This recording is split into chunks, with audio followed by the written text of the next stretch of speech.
Hey, John. Hey there. How you doing? Oh, good, good, good. I'm actually, Vicky's on an airplane, so she can't run the FTC one today. So I've got to go into another office and get that one going. But I know you're here, so if anyone else comes in, you can at least give a little welcome to them. I'll let them know we're alive. All right, I'll be right back.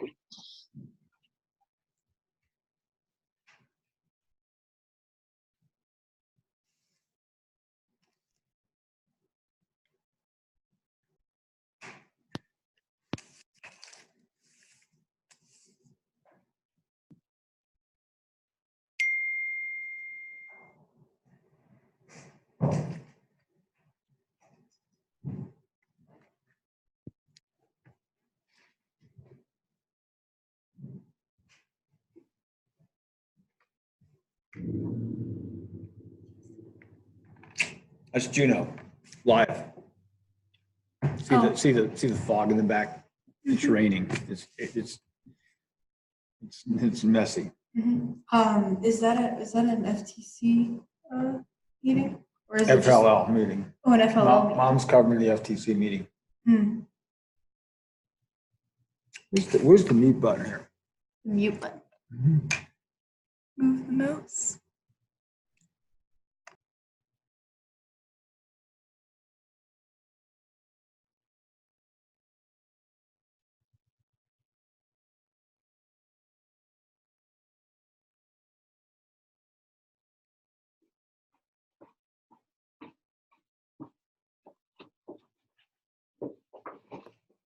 Oh. Hi. So no Lawton yet on the other one. This is my robotics assistant. Well, the thing I recognize your assistant from the team webinar. you look familiar too. I was on that webinar. My Is name- she- Oh, that's right. But she was looking at the bad weather through the window there. Yeah, here we can bring you up to our nice rain and fog. Wow. That's Sunny Juno. Yep. Hey, we can't complain anymore. It's been an amazing summer. Oh yeah. What are things like there? Well, I mean, it's winter's on its way. I mean, You guys got your first snow, right? yeah, snow is probably 2/3 of the way down the mountain. We will probably get snow tomorrow. Yeah. It was what, 13 or 14 at the house this morning. oh yeah, that's right. Yeah, I mean, yeah. winter's coming. There's no stopping it. 13 and 14 is winter to me. Winter's here. Oh, this I think it was this summer- 45 here today. Oh, Well, this winter, it's either going to be really cold or really snowy. I So think it's going to be snowy. really snowy this year. We have a farm. Oh, It was great the first half of the summer because we had a bumper crop, but then we had no rain. And I don't think we raised a lot of hay. And I don't think unless you irrigated, you didn't get a second cutting. And most of us rely on a second cutting. So, And even that guy in oh well, yeah, right. although the first cutting was like a second That's cutting. right. I mean, it was huge. It was a lot of hay. And But everyone was so luxurious about it. she bucks bales. That's her job. so isn't it kind of nice to spread it out over two instead of getting a huge load in the first trimming? Does it make a difference? We were probably 3 weeks late. Oh. I was down in Montana working on an orchard. My son A different put it in an crop. apple orchard about 2 years ago, and Doing pretty good, we right? doubled it again doubled the size this summer, and so we're busy. It's a fun Apple. way to spend summers. Apples, you know. Yeah. Where's apple cider? All We're right. worried about. You need to get back to your stuff. I know. I was just seeing what was going. Just saying hi. Saying hi. Well, yeah. I will go over there. She just finished the soccer season. She had Oh my gosh. like that was brutal. It's You know, over now. Oh, it's over. So, well, the fall soccer season's over.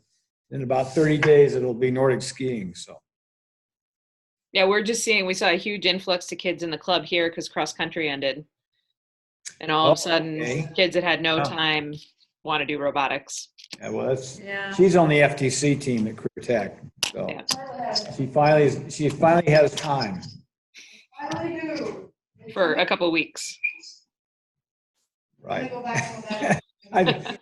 I don't think they're going to tolerate her being gone too much. So, it's interesting starting a whole FTC club from scratch. I mean, they have no. I mean, from an academic course perspective, the school has got lots of infrastructure. Yeah. They teach robotics, for example, but as you know, I mean, FTC has its own unique brand of infrastructure. And so we started with just 2 kits. We have 2 teams, 30 something kids. And, just building all that out, it's going to take simple things like tools that we've got to acquire. So, but the good news is the school is a big help, and I'm working with another teacher. And they do have shop equipment, and they have some of that stuff that would be more expensive to buy, like a drill press and a. That's right. We just don't have John Deere. Not many people do. That team was phenomenal. They said, "Oh, we just do it all in CAD and give it to John Deere, and they make the parts for us." That was pretty good. Well, I was just thinking about, we had kids in Juneau this summer work with a local machinist to understand how to design parts in Fusion 360 and machine them. But he's working on a little hobby CNC mill. And so drilling out those parts on a little tiny, it's still like a $40,000 machine, but it's nothing like they have at John Deere, is totally different.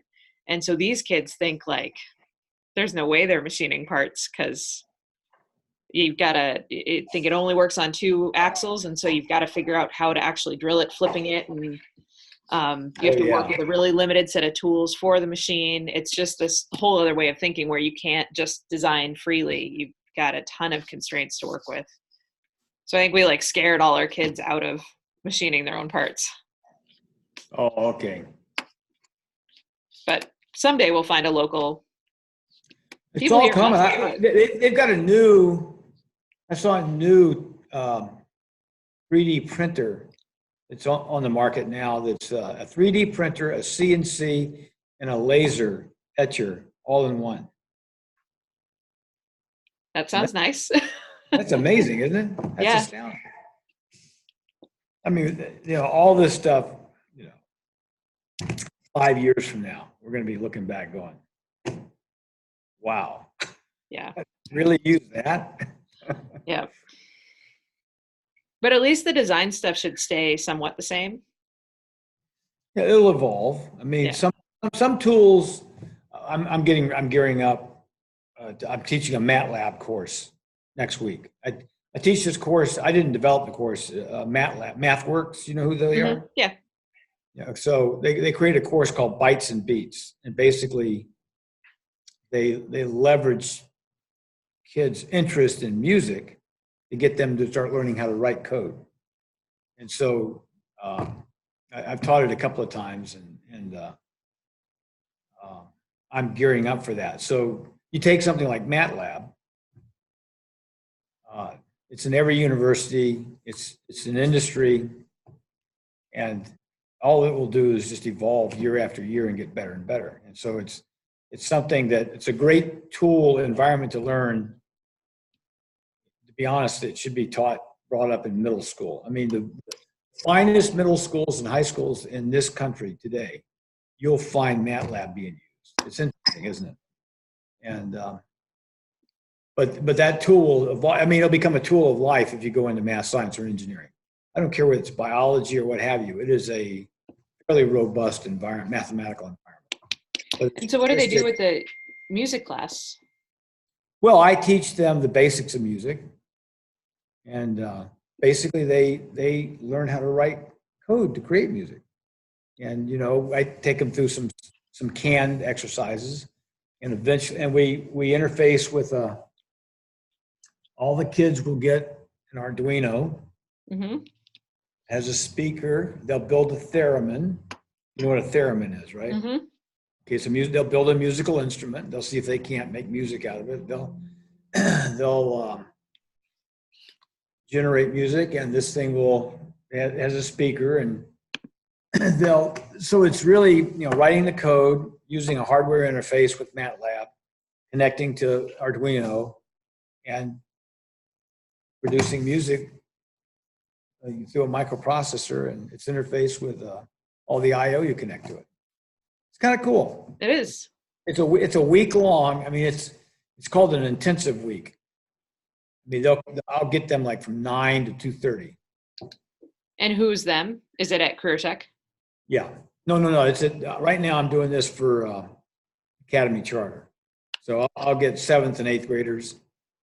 But the truth is, this is exportable. I mean, it was originally designed for just middle schoolers, but it's certainly expandable beyond that. That's fun. All right. I better go check and see if they weren't there the last time I went over.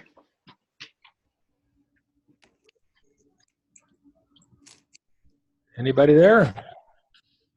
I'm here. Can you hear me? Yeah, sure can. I'm Who Kevin is Marsh. this? Kevin Marsh up in Fairbanks. Kevin. I'm John Deal. Ah, nice to meet you, John. Where are you at? Palmer. Okay, cool. No, I'm just, I'm trying to run 2 webinars at the same time. Ambidextrous. Yeah. Well, and I guess I could move this in there. The other one's running on a desktop, so.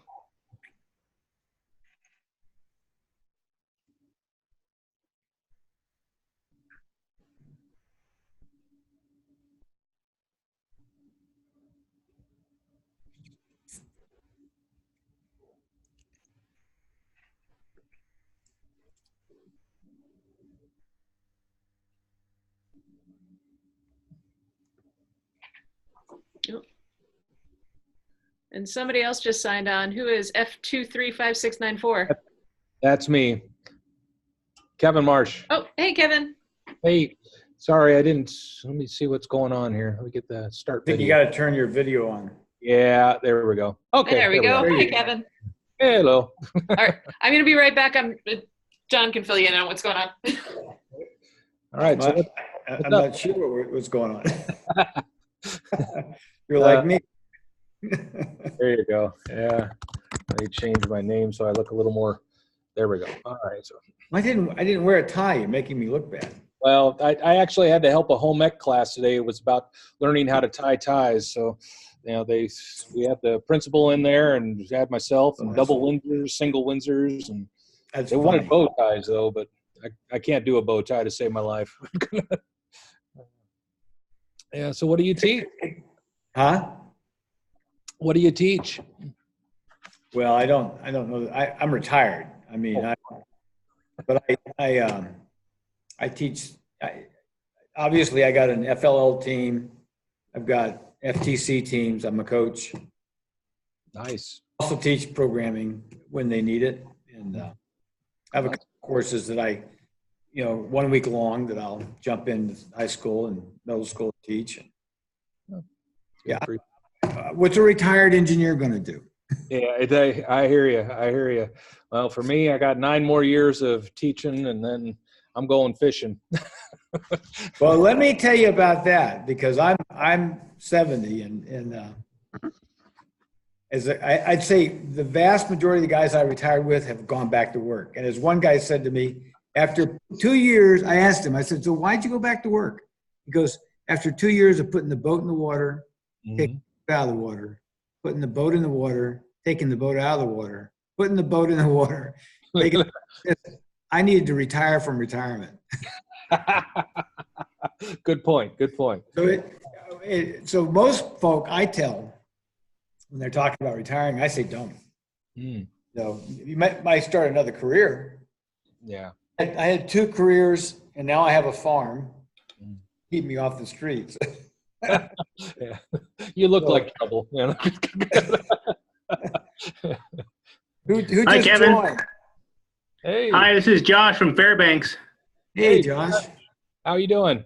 Doing pretty good. Excellent. Excellent. all geared up for another year? Yeah, I got my son's in the tech challenge this year, trying to put together a team. So yeah, it's been great trying to learn the new programs and hooking all that stuff up and trying to figure out how your big fingers put together the Tetrix sets, and it's been a challenge. So it's interesting. You went with Tetrix. Why did you go with Tetrix? well, actually the school, that's what they ordered. So Okay. so we're just gonna stick with it for this year at least. And it took him about 2 weeks of working with it that he decided he wanted to try the other set. So I think next year they'll probably do that. Well, that's cool. So there's Rev, Tetrix, or Vex actually, and there's Actobotics, and Okay. then there's Go Builda. Wow. Builda, which is interesting. I went the Actobotics route mainly because schools were giving us 2 kits, and I wound up ordering another kit. But I've since discovered that Go Builda is really worth looking at. Oh, really? Yes. It's Yeah, I'll mention that to them because they're a new team. He's just got 1 or 2 other kids that are interested this year, so I think they're just going to try learning the programming and stuff. And they've got the rev controllers, so they're in the motor. well, so they're everybody will have the rev controllers. Oh yeah. Yeah, whether you do it with Vex or you do it with Actobotics or whatever. Okay, the 4 environments. I think all of the electronics is going to be rev. Oh yeah. But the hardware side is interesting. There's a lot of pros and cons to each. So. Yeah, right. So I sort of bought into the. So I started 2 teams this year. I've been an FTC coach, just never been. I mean, I've been an FTC judge, not a coach. Right. This is my first foray in actually coaching an FTC team. Oh, So we got two teams. right. And they're starting from scratch, which means we ain't got a lot. Yeah, that's kind of how we are right now, for sure. Oh, I'll just stick with Legos. Sure. In a lot of ways, Kevin, what I'm discovering, in a lot of ways, FLL is a little harder. Yeah. Oh yeah. I've judged a couple of FTCs, and I've done the emceeing up there at the university as well. And I'll tell you, some of the stuff I'm looking at going like, wow, we could do that. Yeah. But then when I try to broach the subject with a bunch of kids in our school over here, they're like, no, we can't do that. And it's kind of getting a little bit slim pickings up here for FTC anyway. They've got, Lathrop high school's always got a really, a large group and everything. But I know that Hutch used to have some, but they've dropped the program. And I know West Valley I don't think they've got anything going right now either. So I'm not sure how many school sponsored, teams. Yeah, I don't think there's any this year in Fairbanks. I thought Cyberlinks, our team was one of the only teams for the Tech Challenge up here. Holy cow! Wow. Yeah, No we were trying way. to find teams to scrimmage with. I'm not sure why they've stopped doing it. Lathrop stopped, you said? I believe so. Yeah, I haven't heard from Chris as to how many teams he has at all. My God. I might have to send a little blurb over to him and see if he is doing it. That's kind of interesting. I always thought the Lathrop would do that until they wheeled Chris out on a stretcher or something. But Yeah, and even the young kids that were involved with it last year and the year before that were freshmen and sophomores, they seemed like they were so anxious to keep it going. I don't know what happened. Yeah, what changed for them? It's So Elaine Todd, I see, is on, and Christy Beckett is on. Yeah. Can you guys hear me? Yes, we can hear you. Okay, great. Oh, there I am. Hi, Elaine. Hi, how are you? Doing great. Was it you I sent building instructions? I'm trying to remember. Someone last week asked for building instructions for the winning design. No? No, it wasn't me. No, it might have been. Maybe it was Dale. Would it be a Cyberlinks team?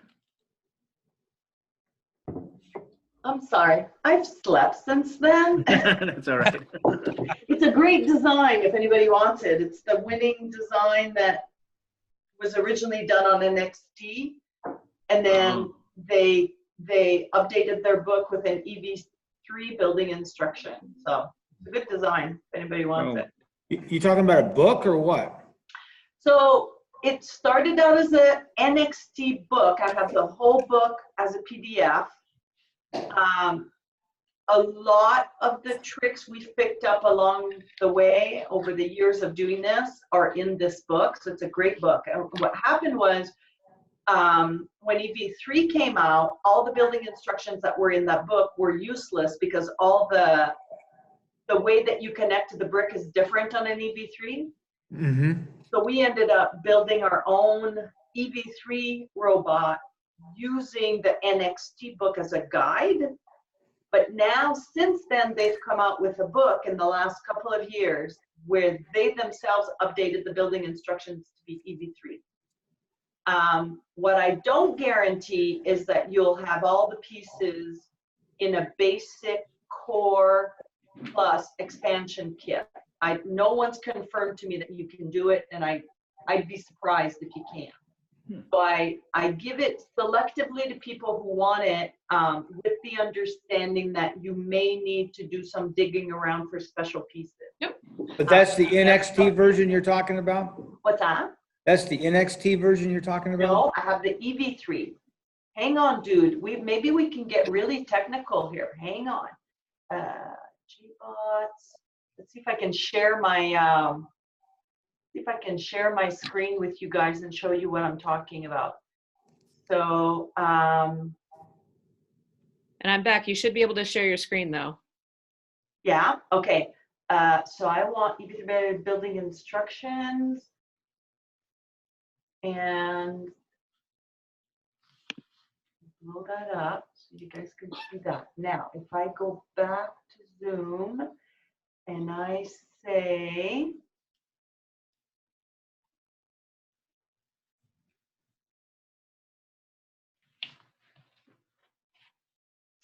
invite, share, there it is, share. And I want to share this. Share. Ta-da! All right, can you see that? Yep. Okay, so they call him demo bot. So see, that starts on page 183 of the book. I have the whole book if you want it. But what I did is I broke out the building instructions for the robot, and I'll just page down here, but you'll see that, for example, right here, you'll see how your wheels, both your power wheels and your passive wheels, are supported on both sides by the frame. We on the Brickmasters never liked these big ones over here. And so we would build this, whenever we did a building instructions from a robot, we just built it as is, and then we would just completely redesign it once it's built. So that's one thing I would think about. On the table, the wheels will behave differently because the material of the mat changes every year. So it could be that these wheels this year on this particular table works perfectly fine. But if you don't like it, you can always change them out to something else. Anyway, moving on, moving on. So you see how it builds this really nice frame. I'm not a big fan of these covers, but the kids love those. So basically this is what you end up with. Let's see here. Right there. And like that. And then you can build up from that to make walls. And then the rest of the book talks about how they use this robot to make passive and active attachments. So if anybody's interested in that, let me know and I will send this to you if that's something you want to play around with. Can you send it to me, Elaine? Sure, Linda. Sure, Elaine. I'll take it too. All right, so we got John Deal, and I know, John, I have your email address. Who else spoke? Kevin Marsh up here in Fairbanks. Kevin in Fairbanks. Yep. Yeah, and Josh in Fairbanks too. I'll pass it along for sure. Okay. This has nothing to do with programming, so sorry, Becca. Oh, he said both building and programming. Oh, you The did? FTC one Okay. is just programming. I'm on the ball. I miss it though. This is a new build? So this is a book. Let me see if I can go. Oh, I know this book, The Winning Designs. The Winning Design, right? But what I did here is I extracted the building instructions for the robot as a separate PDF document. So you can just hand this over to the kids and they just start at the top and just build it. But I have the whole book as a PDF. Like master program, for example, years and years ago when we first did our first master program, I worked with the kids for an entire weekend trying to figure out why it was that when the robot got back to base, we could not turn the wheels, we couldn't turn the motors that had the attachments on it. So you could take your attachment and align it, position it so it'd be ready to go out of base and do whatever. We could not figure it out. We ended up finding it in this book. What this book taught us was that if your last green block, your last move block that you put on the robot when it gets back to base, if it has a brake on it, because a master program is one program that runs for the whole 2.5 minutes, you've put the brakes on that motor. So when it comes back to base, it won't turn. It won't, the motors are trying to keep the rotation sensors where they are. Got it. So what we learned was when your robot gets back to base, what you want to do is you do a green block with power level 0 for 0.1 seconds on coast. So what you've essentially done there is taken the brakes off all the motors. Now, if you do not use a master program and you just have, let's say, 5 programs to do your 2.5 minutes, and your robot goes out, does a bunch of stuff, and comes back. When it comes back to base, in theory, your program has ended, and when your program ends, it takes the brakes off all the motors.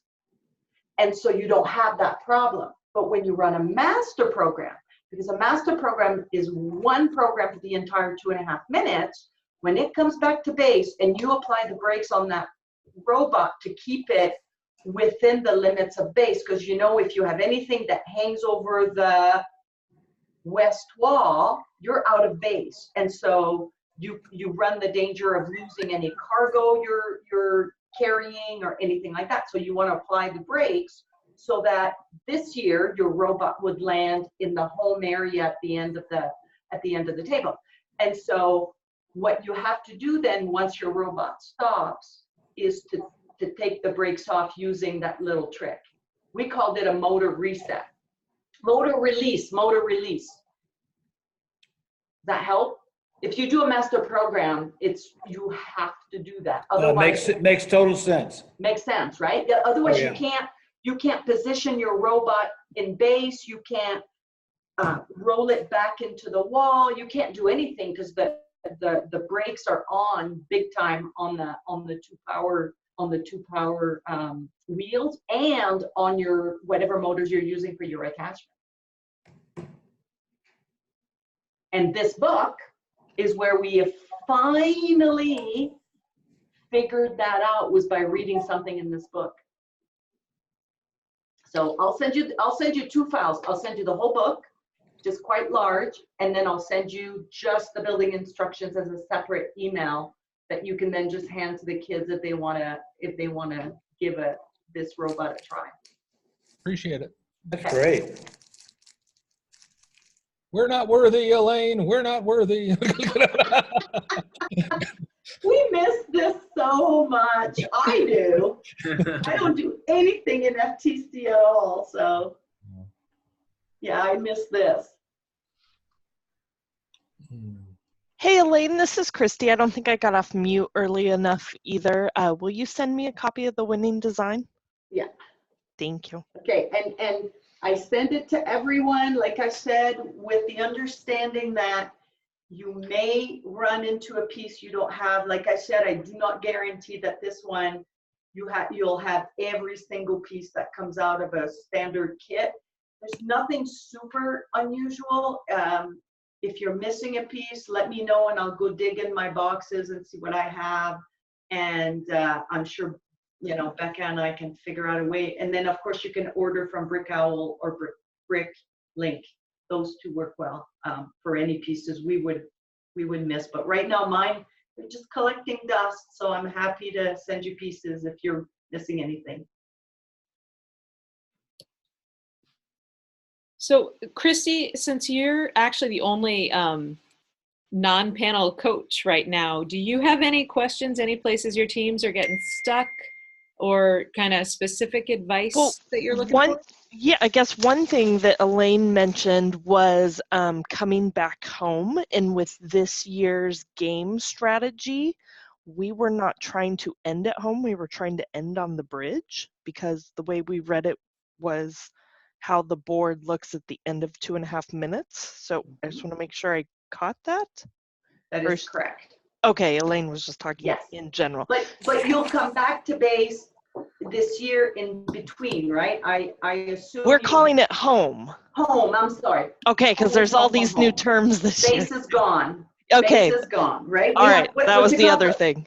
We have launch launching, and home. Correct. Okay, Correct. I was like, maybe I'm on the wrong So one. no, but listen to this though. We ran some tests a little bit on the bridge, and that is something that will need to be careful, because you want to make sure that once you get on the bridge that your robot doesn't roll back. So well, we're trying to hit the flag, so I'm just saying. That's really good.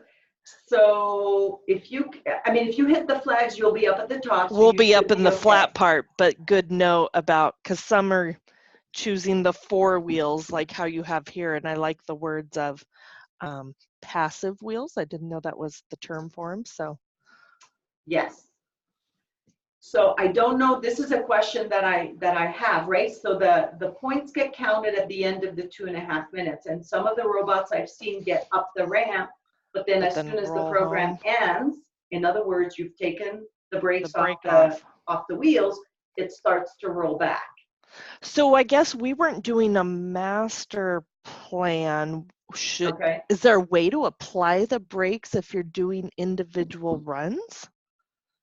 Well, I'd never heard that before. So when you get to the end of the 2.5 minutes, here's the question. And I don't know the answer. It's one of the questions I want to ask. If you put yourself up on that bridge and you stop the robot and you apply the brakes, but your master program or any program, it could be master, any program, yeah. Your last program is still running at the end of 2.5 minutes, and all it's doing is maintaining the brakes on the wheels. Is that legal? That's a stumper, right? I have an opinion. I'd love to hear what everybody else thinks. That's worthy of a question to first. Yep. Right? Because it says it's whatever condition your robot is in at the end of the 2.5 minutes, right? So you get to 2.5 minutes. Our master program that we wrote, that I know a lot of people use, runs infinitely. There's no time limit on it. So at the end of the 2.5 minutes, when we went to Worlds, and tons of teams did this, you get to the end of the 2.5 minutes, and then the kids would go to the robot and push the button to end the master program. Well, if at the end of the 2.5 minutes, your robot is on the ramp, and then you push the end button, so now you're taking the brakes off and your robot rolls down, do you get credit for being on the bridge at the end of 2.5 minutes? I would say you probably do. Yeah, because the match would be ended. That is my thought. My thought is if at the end of the 2.5 minutes, the robot's on the ramp, is on the bridge, it is stable, you know, countdown ends, and the referee tells the kiddos to go and stop the master program, and now your robot rolls down. To me, as a referee at the end of the 2.5 minutes, as long as there's a stable robot there, even if it starts rolling down afterward, I would give credit for it. I think that's the way they're gonna read it. That's how I would call it. So I haven't checked updates in the last couple of weeks, so I'm not sure if that's come up. But it could come up once competitions start rolling, and I'm thinking that would be reasonable for that team to get the points. So.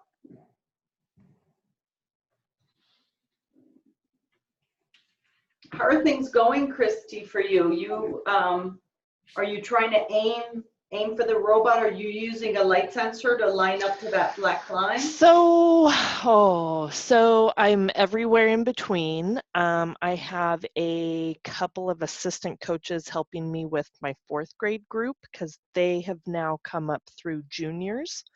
But the robot's all brand new to them and all that kind of stuff, and they have never programmed before. So I was like, oh, great, if there's some, you know, tips and tricks that I can bring to them.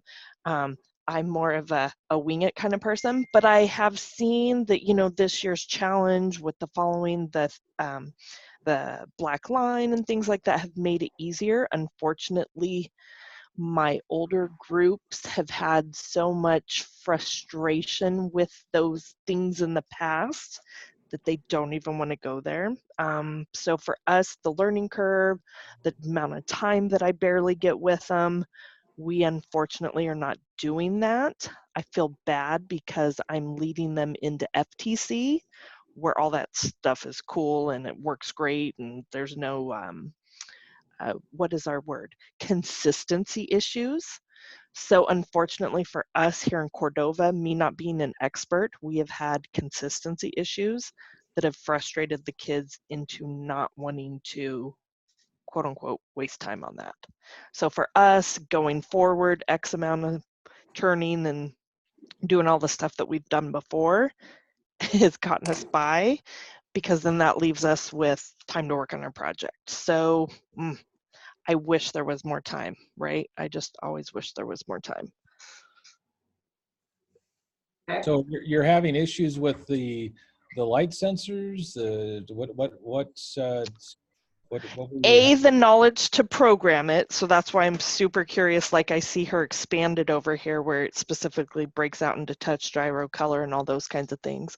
My older group, who are now junior high, took some STEM courses last year that they're not offering this year. Yeah. So they know more than I do. That's the way it goes. That's the way it goes, right? So I know just enough to help them continue to be dangerous and kind of work it out. So we're just kind of managing our limited time. Unfortunately, with my 4th, 5th, and 6th graders, I get an hour and a half a week with them, and we're going to end up doing a virtual tournament. So yeah, that's not much time. No, it is what it is. We all share a room with, like I said, 5 different teams and then FTC. So wow. Yeah, we're just more space, more time, more coaches. Yeah. And then limited equipment too. So yeah, so the amount of sensors is limited, and then what the kids are wanting to choose to. Some are more into it than others. So with those, we're going a little further. But like I said, with my older group that has the experience, they've banged their heads on it enough that they don't want to bang their head anymore. They're excited to compete and then move on to FTC next year. But I keep pushing. I keep learning more, so I'm able to help push more. Well, I don't know. There's so much out there already. I mean, especially via the internet, and I mean, I know that one of the ones that my kids are really getting in on is this kid named Builder Dude 35 on YouTube. Oh, I was yeah. just gonna say, is He's- 35? Yeah, that guy. He is. Have you seen his book? No, I haven't Yeah, seen. the No. book? Oh, he published a book. It's great. Whoa. We Oh my like Mr. Hino as Hang well. on. Mr. Hino's awesome as well. They don't We- mess around on either one of them, and they know their stuff. They get 5 days a week, and they get those kids for a class period. So I'm super jealous of that. I would be too. The other one is EV3 Lessons is pretty good too. EV3 lessons. The one that I'm hooked on and can't get enough of is when I signed up as a coach this year on Facebook. It's an FLL Share and Learn. That's been super cool. Yeah. I've learned all sorts of cool things off of that. There's another one with a subscription on it. It's called FLL Casts. Fast. And if you can Yes. get past the guy's accent, it sometimes gets things kind of muddled and everything like this. But it's got some really good pointers and everything like that. He explains just What was that one? EV3 Cast? FLL Casts. Yeah. CASTS. You have to pay for that one, Christy, Yes, but you do. Oh, okay. Yeah. That's a pay. it's good. And, Of course it is. Yeah. It's really good. Yeah, that's and that's the one that I use to get my feet wet a little bit more, Yeah. involved and stuff. So I let me tell you how I trained out a program, and Elaine knows a little bit about this, but I have them almost on a self-paced mode, not completely, but I use the RoboMatter, Carnegie Mellon Robot Academy program of instruction called EV3 Programming, Introduction to EV3 Programming. It's a self-paced course, HTML based, and basically you go to a lesson, you watch a little video, it gives you a quiz, then it gives you a task. And all the tasks are performed in something called the virtual brick. It's a virtual environment where you can download your program. Oh, so they don't have to really have a environment. brick. yeah. Yeah, you don't need That's anything at kinda all. cool. And they literally have 3 programs running on their computer. And it's the fastest way I know to get students up to speed in programming. Basically get the essential knowledge and skills and abilities to be able to contribute to a team. And I've been doing this now for a number of years. It's immensely rewarding. It gets them into complex programming rather quickly. I mean, I won't tell you it's overnight. To the point that you're now no longer limited per se by direct contact time. I mean, if they for example decide to bring the computer in, I'll actually load all 3 programs on their computer, and they can use it, at home. And I have a number of kids over the years that will do that. And I'm also, over the few years, I've been working more and more with the virtual robotic toolkit. I don't know if you all know about that, but you can not only program, but you can also use MLCAD or LDCAD, and you can actually build what's on the screen right now, and then import that into that environment, another virtual world, along with the program that you just wrote in the programming environment. And they are now producing the FLL competition virtual world every year. So they've got the new one out for this year. They brought it out last year, and the year before they were late, they were behind, but now they're getting more and more consistent in bringing out a virtual mat. John, what was that last one you said? Virtual robot? It's called the Virtual Robotic Toolkit. Robotic toolkit. It's by Cogmation. They're out of Manitoba. Cool. Can you put a link in the chat? It's COGMATION.com. I Cogmation. found this Carnegie Mellon one. This looks cool. COG what, John? Cogmation.com. Nation or Mation? Cogmation, C-O-G like a cog, and then Mation, M-A-T-I-O-N. There we go. .com. My kids love Cogmation. They just and especially for the ones that are just learning light sensors and everything else with those, It's fascinating, isn't it? It And is. they have so the WRO is called the World Robotics Olympiad. Yeah. We now have a virtual event. That's cool. You can compete with a virtual solution at world level. So you're gonna watch them. What happens is, what forced me to get into this was I was kit limited. Kevin was kit limited. I only had so many kits. Yeah, I had the same thing. I was without, and I needed something, and we stumbled on it. Actually, down at, I think it was in St. Louis, we actually stumbled on the guy that actually built the program, and talking with him, and then grabbed it. It's like, yes, definitely, we'll get it. Sign me up. Yeah, what's interesting about these guys are in the manufacturing business. So they build the software control for an assembly line, all the robotic arms that, run an assembly line. Yeah. And I guess it was about, maybe 6 years ago, one of them said, maybe we can do this too. And that sort of started the whole thing down the road. I got pretty familiar with them about 3 years ago, dropped off last year, picked it back up. Yeah. Yeah, to be honest with you, it took me, Kevin, about a year to really figure the virtual robotic toolkit out. Oh, I'm still learning. once you go get the aha moment, everything falls in place. Yeah. That's true. And so, Rebecca, we've talked about this briefly at UAA. I mean, I actually went over, what was it, 3 years ago, Elaine? Yep. Gave you a demo at the ACL. Yep. And if I remember correctly, you have to buy a license. Is that correct? Like it was. Oh yeah, but they have team licenses.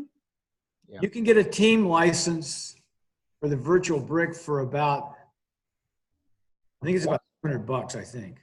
Yeah, I think it was like 20 That's for bucks. 6 people. Yeah. Cogmation, you can get the same team license for 10 students for $200. It's interesting how, I mean, from a price competition point of view, Cogmation's better. They're trying to overtake Robot Academy.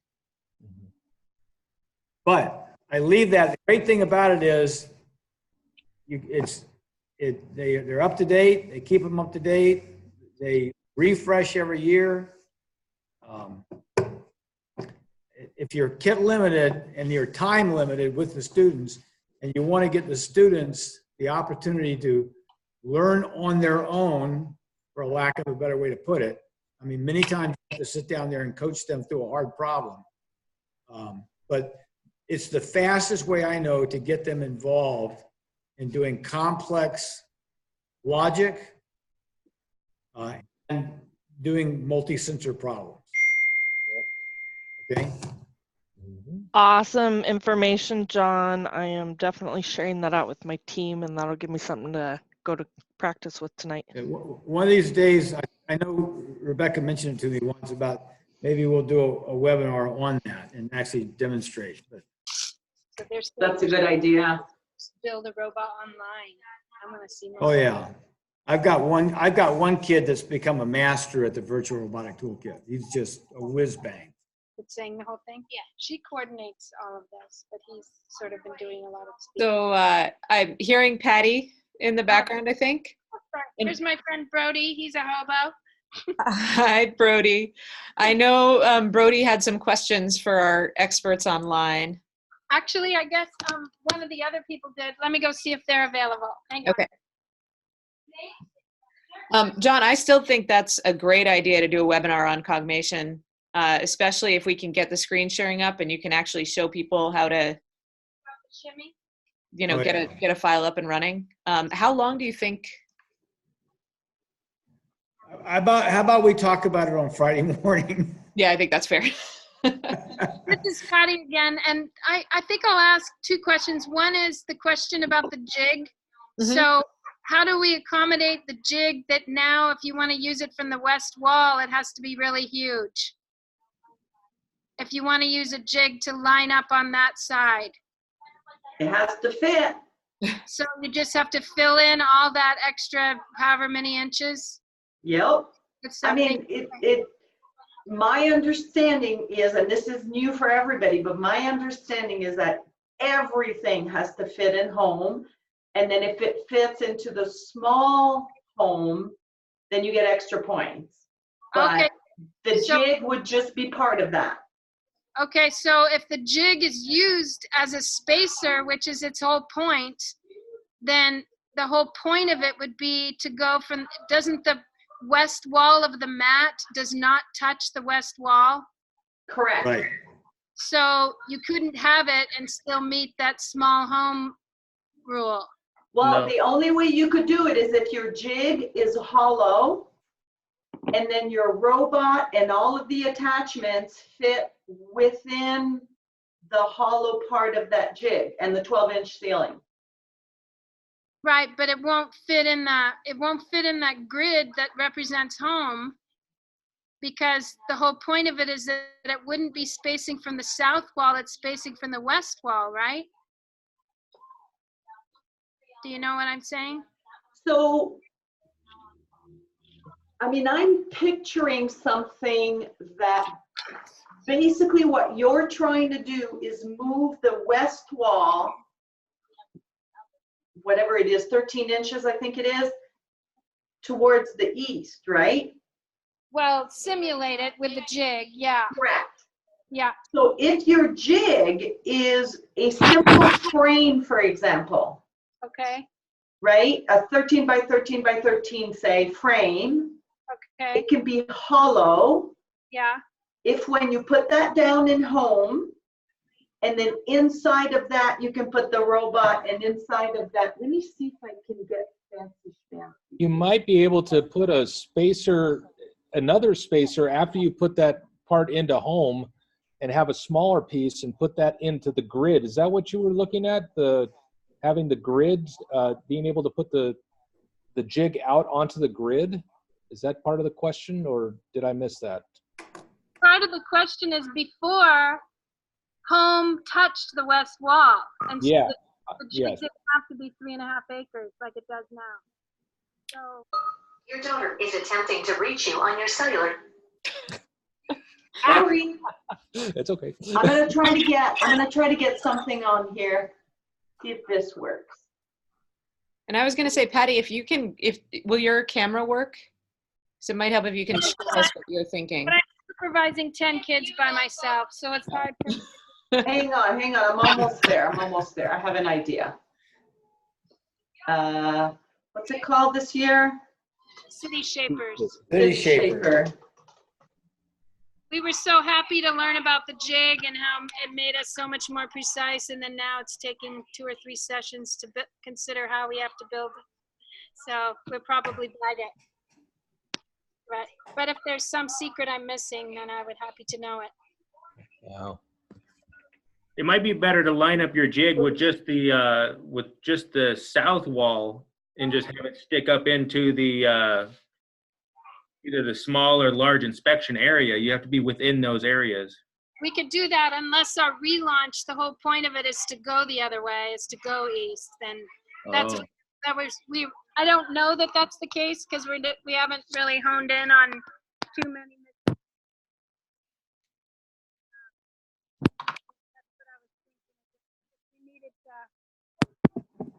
Your daughter Oh my is gosh, attempting hang to on. reach- Alexa, hey babe, I'm on a call right now. I'm gonna get back with you in a few minutes. 'Cause Can you guys see the table right now? Oh, yeah. So so here's what I'm thinking here. If I go draw and I grab, let's see what this looks like here. If I go, I'm gonna go with white.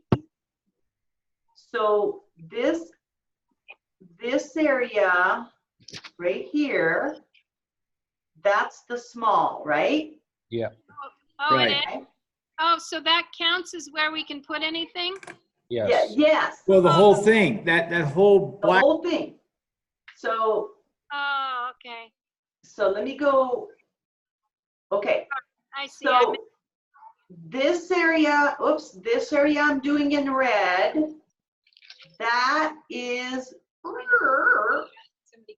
home, Can you direct them? correct, right? And then I can correct. hit- So no ifs, ands, or buts. Everything has to fit in there. Do we agree That's on that? how I understand it. No ifs, ands, or buts, right? Which I love, love, love that they did this. No more tables, no more carts. Wonderful. Now, if it also fits in the white area I've got here, which they're calling the small, right? This small area, then you get extra points Yep. for all the missions that you complete. Yep. Okay, so the jig can fit into that part that, we didn't paint ours, it's still just plywood, but it can fit into that zone and it's still fine. Then that's good then. Okay, And again, Patty, if it fits in the red, you're good to go. okay. You just But- don't get but- the extra points, but you're good to go. But the white, so the white point counts as some extra points or what? I can't Correct. remember. Okay, the white does. So if Okay. everything you have Yeah, fits in the white 12-inch ceiling, including your jig, okay, then you get extra points for every mission that you can complete. So Okay. if you're okay.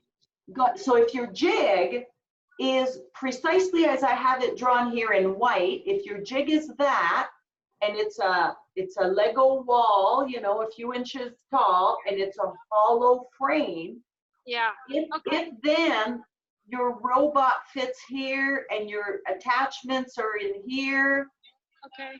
inside of your jig, you're good. You not only get, you know, you fit the rule of being in home, but on top of everything, you also get the extra points for being in the small part.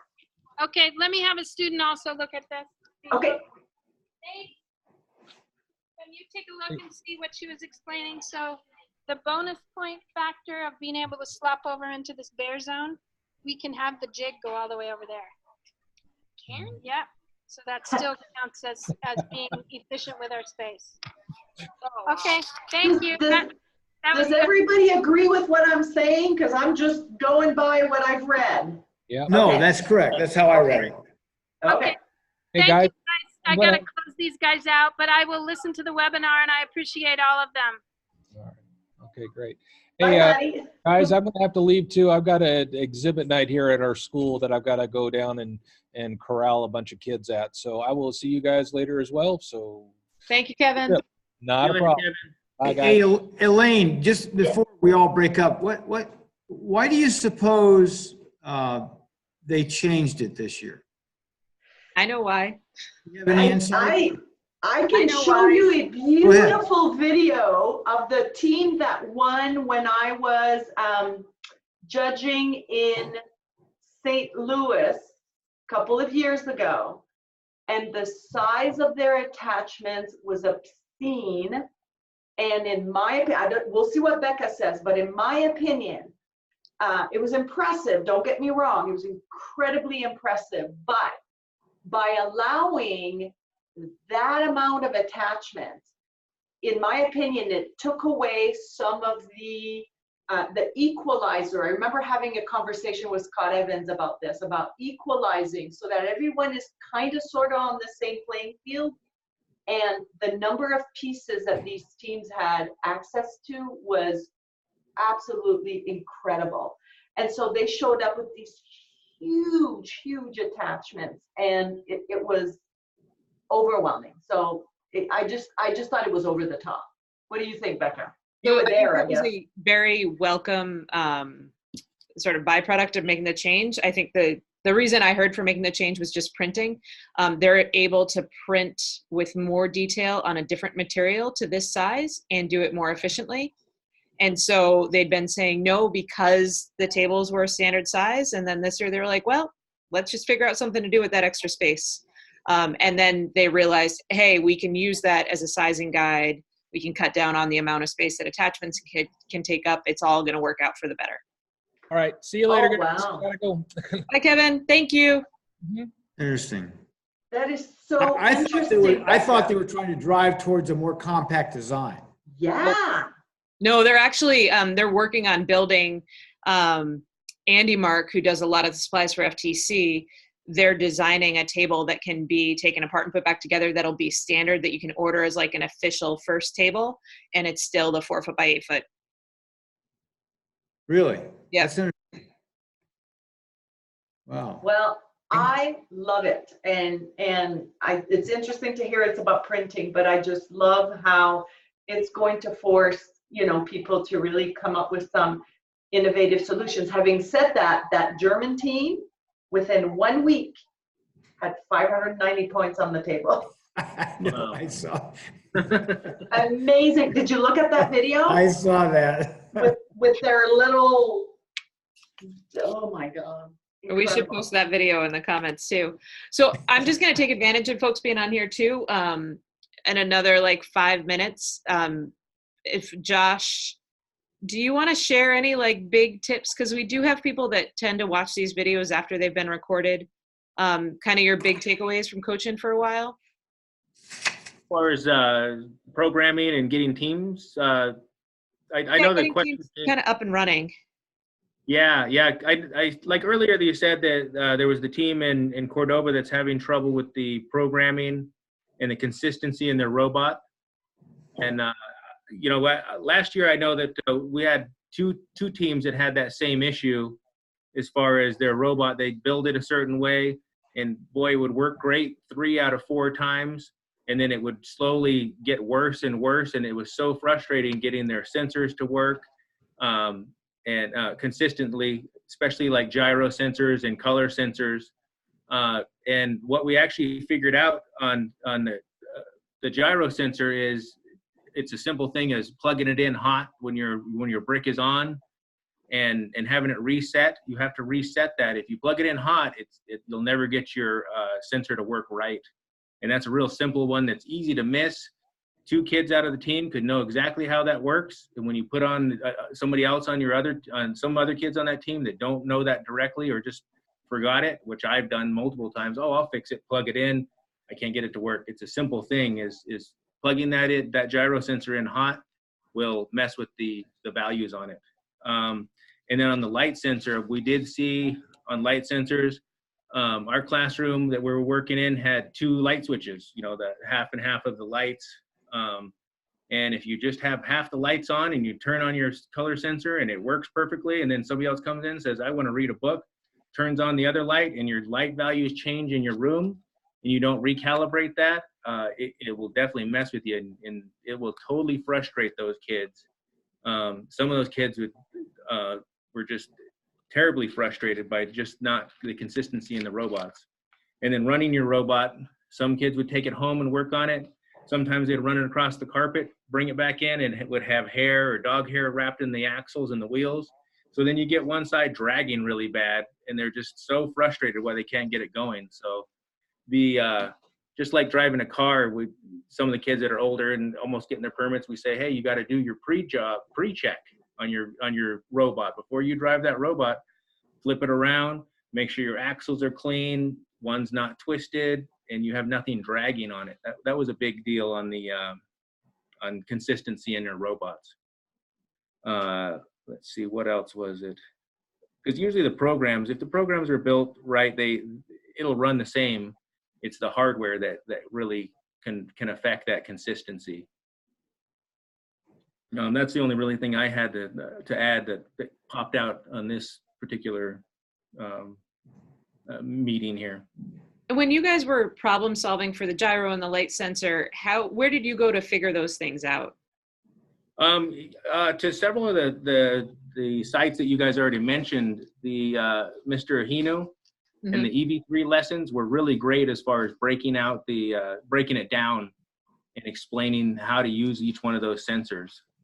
And progression through last year got really good. They practiced building the Gyro Boy robot, where it actually stands up and drives on its own. mastering that little bit of a program and building that robot was really a good tool for the kids using that gyro. They didn't use it in competition just because of that. We were still struggling with that resetting it, actually putting the block in there that resets it, you know, as far as the gyro. So do you want a lesson on the gyro, Becca? Yeah. We could do a session just on the gyro. Yeah, it's a great tool. It's a great sensor to use. It's a great sensor if you know its idiosyncrasies. Yeah, You bet. Yeah, I mean, I feel bad, but I always tell people when they're starting out and they want to use a gyro and they're already frustrated with other things to not use it. Yeah, Yeah, I mean, that's how we ended up, when it first came out, we ended up just tossing it and saying, forget it. And I got to run over to the other webinar for a minute. If anybody else has sort of those final tricky things that you don't know until you know, like you don't, you know, like the things that are just quirks about hardware or even within the software that people might not know and get so frustrated with until someone says, oh, well, there's this quirk. And I'll be right back. Okay. The gyro for sure. So I don't know if you guys have heard this story when we were at Worlds one year that we turned on our robot. We had a rule of putting the robot on the ground. Everybody had to stand away from it so that the gyro would be stable whenever the robot would get turned on. And I don't know what it did, but it just made a noise we'd never heard before. And in between matches, we had to do a full firmware update, a full download of software, and had to, you know, all with the cable, and had to run back to the table in time to do it. And so we've learned about that gyro the hard way. And it does need to be treated with you have to understand how it works. And once you understand it, it all makes sense. Then it's okay. But you can't treat it like you do a light sensor. And it's slow. It's a slow responding sensor versus a light sensor can take thousands of measurements in 1 second. We did it one time where we programmed a little program in there to say, just take measurements. So you just start you put it in a loop for 1 second, and you say, take a measurement, and then put your counter +1, right? And do that over and over and over again, and see what your counter value is at the end of the second. The number of measurements you get from a light sensor is much, much higher than a gyro sensor for that same amount of time. So showing people how to go through that exercise, showing the kids how to do that, how you can use a program to teach you about how your sensor works, not only teaches them programming and how to use the programming to acquire information, but then once you realize how slow the gyro is at taking measurements, that's why every time we used it, go straight, turn, whatever, I can't remember what the kids landed on, 0.1 seconds, 0.2 seconds, every single time, to let it settle down before you reset it, before you take off again, so that you're sure that when you take a measurement, the robot is completely stable and not moving. And then once that's done, then you can set your zero reading and go perfectly straight. Do you know, are they the same kind of, oh, sorry, Josh, I'll let you go. Oh, no, to add to that, to your gyro, making the measurement, you have to do it really 0.1 second, because if you leave it as it is, it'll get clear across the board before it realizes, oh, I'm off course. And then your kids will just, that's it. It will throw the robot across the room. If you set it across the floor on the general settings, it'll make a straight line eventually across the floor. You'll see it on the long distance. On the short distance of the board or the width of the board, you have to really change those settings on your gyro when it takes its measurements to that. You said 0.1 seconds? I'm pretty sure I'd have to go back, but it's something like that. Yeah. Yeah, it's a really small setting to make it anywhere close to accurate on that gyro. You have to change up how many measurements that it actually takes. Yeah. But if you want to do that, Becca, I think that would be super fun, right? We could have people ready to go with a robot with the gyro on it, and like they're really simple programs, and just walk them through it so they can program it on their own, download it to their robot, and they can run some tests so they can prove to themselves some of the things that I'm saying. And then we can, like whenever I teach my class, I force the gyro to drift so they know what a drifting robot is, a drifting gyro. And then you know what we could do? We could write that little program that MoveSpots did last year so that your robot tells you when the gyro's drifting. Yeah. Oh, that'd be great. Yeah. Super easy little program that teams could put in their robot if they want to. And that's what it took to get Casey to stop being so afraid, because he was saying, I have no way of knowing if it's drifting. Yeah. And so, I would love to do that. And I feel like name the day and we'll do it.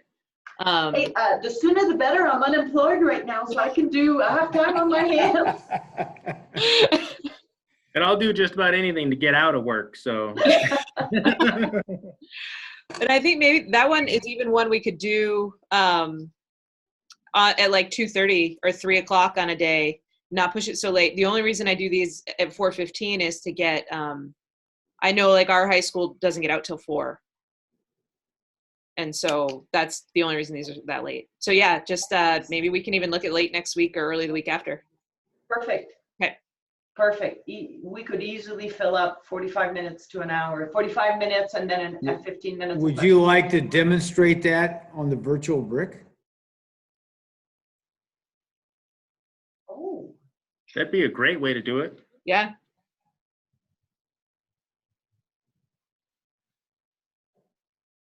So we would demo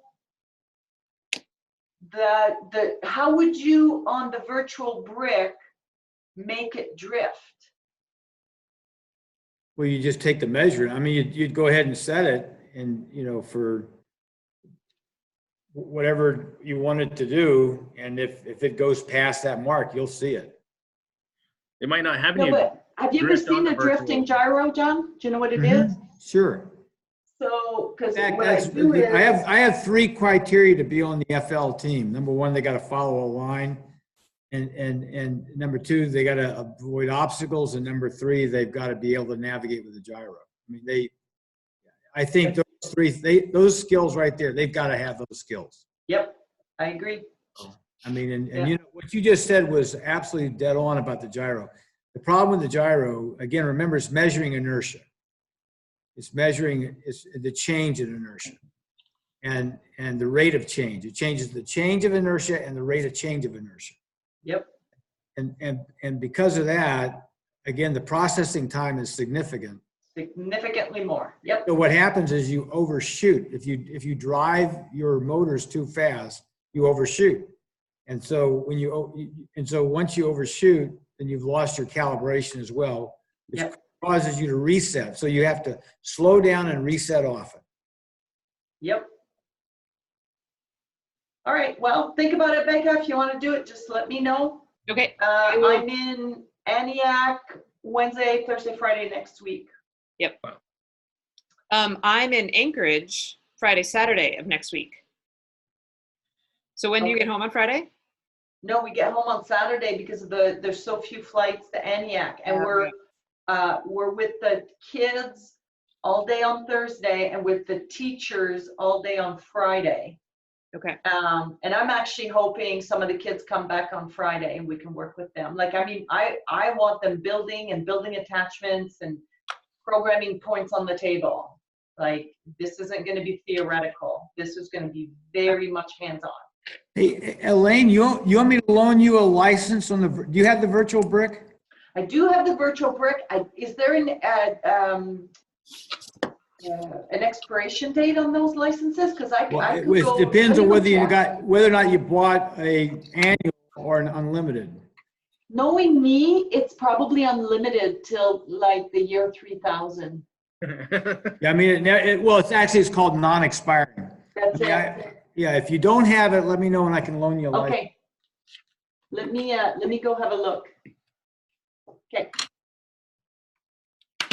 All right. Oh, unmute.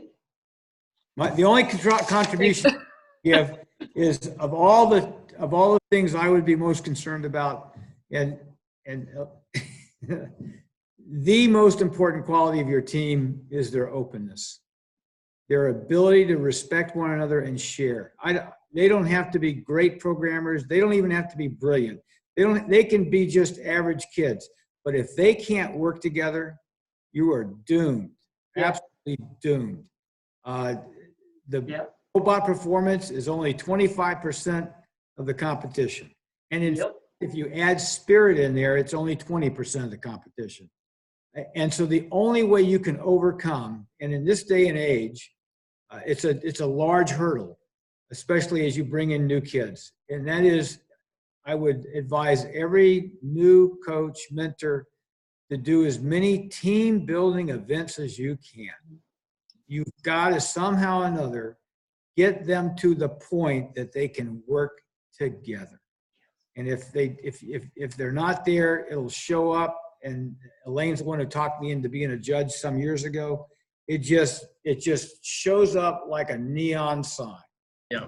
You just can't hide it. And I will tell you, if you had to graph openness versus success, the success rate goes up as the openness goes up. And when I mean openness, I'm talking about they respect one another and they share with one another and they work well with one another.